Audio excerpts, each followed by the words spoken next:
Good evening. This is De Facto Review, a weekly analysis of Mongolia's political, economic, and social issues by economist and columnist Mr. Jargalsaikhan. Good evening. And I'll be your co-host, Tikshirult. So lastly, our third topic also deals with the economy. The Khutul Economic Forum happened in Sidling province this week.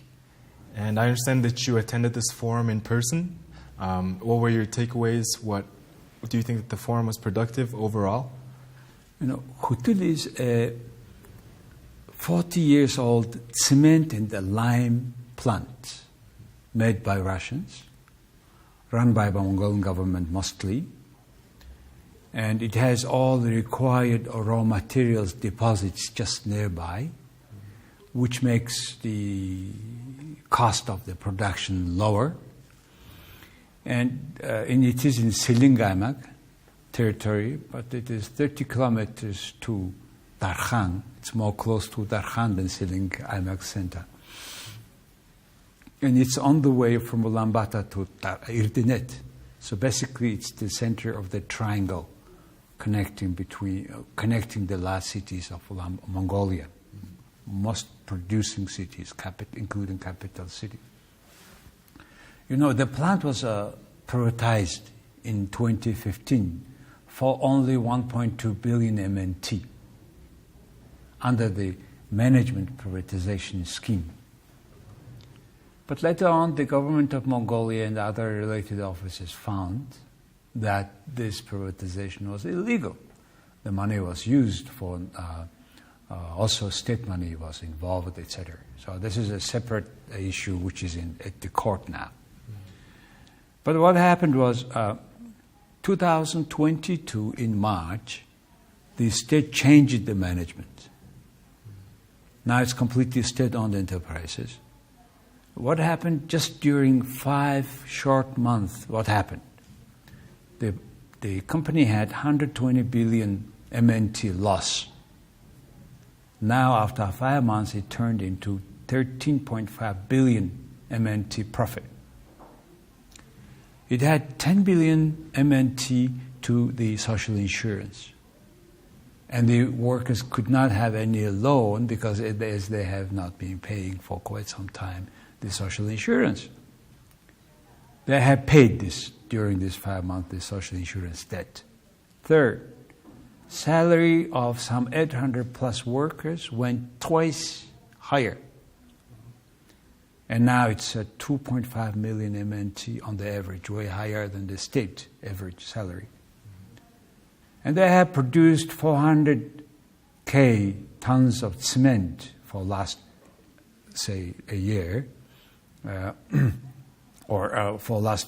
mostly for last 5 months, of 400,000 tons of cement in a record high performance. And lastly, the plant had in the balance when the management changed only 81,000 only MNT. Now it has in its checking account 10 billion MNT. So a question comes, how come during the just 5 short months this kind of changes? And that was clear at this forum. So I made, it's my conclusion is first, leadership is matter. Leadership matters, particularly not conflict of interests. Company first, not me first. Second, they have eliminated the sales broker who made the most money for the new private owners. And they were buying fractional prices from the plant, which made the plant so poor.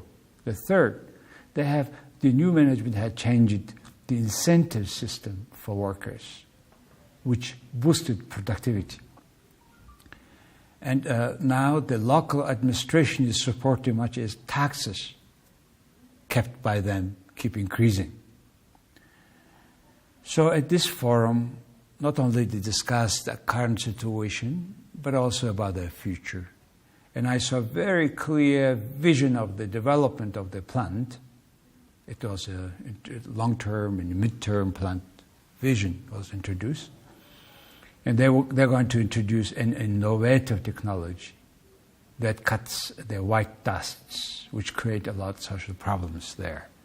The third, they're going to increase production capacity of lime. Lime is a raw material for copper plants like Erdinet and OT. In fact, majority of the lime produced bought by Erdinet, and they have re-established new cooperation connection with Erdinet, the new management, I mean. So altogether, the investment required is 175 billion MNT. And with that money also, they will have a development of the township, new hard infrastructure, soft infrastructure, and new housing projects. And altogether, it will also develop tourism facility. It has a lot of big tourism potential, being in the middle of the bigger cities in the country, just about maybe people will stay there if they have a good hotel. So this plan was introduced. And most importantly, the new CEO, Mr. Narambatra, was talking about the possible IPO, truly IPO, which with this kind of management, capacity, vision, and most likely they will raise funds necessary for implementing their vision, I believe. On one side, the second one is it could be good example for other state-owned enterprises if it is run with a clear mandate, with clear leadership, clear vision, what kind of wonder a state-owned enterprise can do in Mongolia.